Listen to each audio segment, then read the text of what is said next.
এতদিন ধরে যে কাজটা করেছে, যেটা আমাদেরকে উৎসাহিত করেছে, সাহস দিয়েছে, শেষের দিকে মানুষের মধ্যে একটু হতাশা তো হয়েছিল। আমেরিকা কি করলো ভাই, বেশি কথা বলে, কাম করে না, অর্ধেক করতে পারে, অর্ধেক করতে পারে না। পৃথিবীর বহু জায়গায় হেরে গেছে, বাংলাদেশে ওরা হেরে গেল শেখ হাসিনার কাছে। কিন্তু শেষ পর্যন্ত যা হয়েছে তা তো আমাদের চোখের সামনে। 1.5 মাস আগেও ভাবতে পারতেন না আজকে যে অনুষ্ঠানটা হচ্ছে, এই অনুষ্ঠানের কথা 1.5 মাস আগে মুশফিকুর ফজল আনসারিও ভাবতে পারেননি 1.5 মাস পরে উনি বাংলাদেশে আসতে পারবেন, আমাদের সবার সাথে কথা বলতে পারবেন। বাংলাদেশের বীর জনগণের অসম সাহসিকতায় এই অর্জন আমাদের হয়েছে। তাদের সবাইকে, সবার আত্মত্যাগকে, জীবনটাকে আমি গভীর শ্রদ্ধার সাথে স্মরণ করছি। আমরা এই অনুষ্ঠানের ব্যানার দিয়েছি জন আকাঙ্ক্ষা। এটা এই জন্যই দিয়েছি যে একটা আকাঙ্ক্ষার প্রতিফলন হয়েছে এই আন্দোলনের মধ্যে। শিক্ষার্থীরা বলেছে নতুন বাংলাদেশ চাই। নতুন বাংলাদেশ মানে যে দেশ ছিল তাই তো, সেই দেশকে আপনি গুণগতভাবে উন্নত করবেন। আমরা বলেছি সেই দেশ হবে গণতান্ত্রিক, সেই দেশ হবে মানবিক গুণ সম্পন্ন, সেই দেশ হবে কল্যাণী, যেটা জনগণের কল্যাণেই সবসময় নিবেদিত থাকবে। এবং জনগণ এরকম একটা দেশ পাবে যেই দেশে নিশ্চিন্তে ঘুমাতে পারবে, বুক ভরে শ্বাস নিতে পারবে, অবাধে পথ চলাচল করতে পারবে, নারীর স্বাধীনতা থাকবে, নিশ্চিন্তে ভোট দিতে পারবে এবং নিশ্চয়ই পেট ভরে খেতে পারবে। ওই বাংলাদেশ গড়ে তোলবার সংগ্রামটা এখন লড়াই যা তা শেষ হয়েছে। লড়াই মানে রাস্তার যে লড়াই, অবরোধ, ঘেরাও, গোড়াগুলি, জীবনমান, এই লড়াই এখন আপাতত শেষ। এখন যে লড়াই সেটা হচ্ছে এই দেশ বিনির্মাণ। অন্যান্যরা বক্তৃতা করেছেন, তার মধ্যে আমি যাচ্ছি না। কি হলে দেশ এমন হবে যাতে আবার ওই সুযোগতন্ত্র ফিরে না আসে? কি হলে দেশ এমন হবে যাতে নিরাপদে ভোট দিতে পারবে? কি হলে এমন হবে যাতে রাজনৈতিক দলগুলো খুব ভদ্র হয়ে যায়? মানুষ এরকম মনে করে যারা রাজনীতি করে ভালো না। এখন যদি ভোট দেন তাহলে অন্তর্বর্তী সরকার দেশের যে কোনো দলের চাইতে বেশি ভোট পাবে।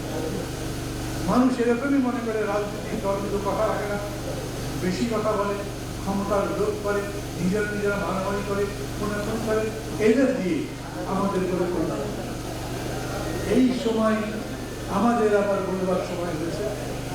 কিছুদিন আগে দেশে একটা আন্দোলনের মতো ছিল ফেসবুকে, আই হেট পলিটিক্স হ্যাশট্যাগ।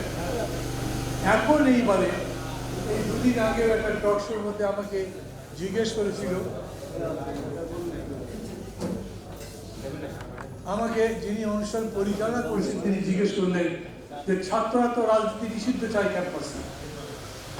একটি মেয়ে ছিল, ছাত্র ইউনিয়ন করে, তার আন্তর্জাতিক তার কেন্দ্রীয় কমিটির তার কোষাধ্যক্ষ বা কিছু, উনি ব্যাখ্যা দিলেন আমরা রাজনীতি ঘৃণা করি না, আমরা রাজনীতি চাই, কিন্তু সেই রাজনীতি হবে প্রশাসনকারী হতে রেখে, সেই রাজনীতি কেবলমাত্র বংশানুক্রমিক উত্তরাধিকার সূত্রে হবে না, সেই রাজনীতি চামচামি করবে না, চাঁদাবাজি করবে না, সেই রাজনীতি গুজরাট মাস্তানি করবে না।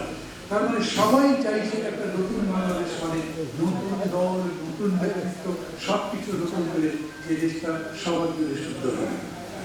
দায়িত্বটা প্রধানত এখন যারা ক্ষমতায় আছেন অন্তর্বর্তী সরকারে। ডক্টর ইউনূস বলেন যারা আমরা সরকারে আছি তারা সবাই ব্যক্তিগতভাবে নিজ নিজ পেশায় সফল, কিন্তু যে দায়িত্ব তিনি পেয়েছেন সেটা হচ্ছে একেবারে রাজনীতি। সেই রাজনীতিতে তাদের কোনো অভিজ্ঞতা নাই। বিস্তারিত ব্যাখ্যা করবো না, অনেক ভুল করছে তারা, অনেক প্রশ্ন তৈরি হয়েছে প্রশাসনে, পুলিশে, অন্য সব জায়গাতে, কিন্তু তারপরেও মানুষ মনে করে তাদের সাকসেসফুল হয়ে যাবে। তারা যদি ব্যর্থ হয় তার মানে পুরো অভ্যুত্থানটা ব্যর্থ হবে। অর্থাৎ রাজনৈতিক দলগুলোর কাছে আমি বলি একটা পরিবর্তন হয়েছে, এর জায়গায় দিয়ে এসে এর মতো আচরণ করবেন, এইটা হবে না। যদি মনে করেন আমার ক্ষমতা আছে, বিরাট বকু, আমি যা ইচ্ছা তা করতে পারবো, আমি বলি তাও পারবে না। পৃথিবীটা বলতেছে ফ্রান্সে 4 নম্বরের দল ক্ষমতায় গেছে ভোটে, এইখানেও মুসলিম লীগের কোনো খবর নেই। যদি কেউ মনে করে যে আমার দল বড় বলেই আমি জনসংখ্যার বিরুদ্ধে দাঁড়িয়ে আমার মতো করে করতে পারি, চেষ্টা করে দেখতে পারেন। সময় যত বইতে থাকবে তত আপনাদের জনপ্রিয়তায় থাকার প্রাণ লাগতে থাকবে। You must behave, you must behave. এই যে আকাঙ্ক্ষাটা তৈরি হয়েছে, সেই আকাঙ্ক্ষা অনুযায়ী নিজেদের দল তৈরি করেন, নিজেদের জ্ঞানের পরিধি বাড়ান। এখন জ্ঞানেরই চর্চা হবে, এখন সত্যের অনুসন্ধান হবে, এখন সত্য সঠিকের কাছে পৌঁছাবার জন্য জনগণের সংগ্রাম হবে। সংস্কার মানে কেবল কনস্টিটিউশনাল চেঞ্জ নয়, সংস্কার মানে আপনার নিজের কলব সংস্কার করতে হবে, আপনার ইমান ঠিক করতে হবে, 2 নম্বরই ধান্দা ছাড়তে হবে, এবং যদি মনে করেন জনগণকে ব্লাড দিয়ে জিতে দিতে পারবেন, সেই দিন সমাপ্তির পথে। এই বিশ্বাস যদি আমাদের থাকে, তাহলে যে জন আকাঙ্ক্ষার কথা আমরা বলছি সেটা বাস্তবায়িত হবে।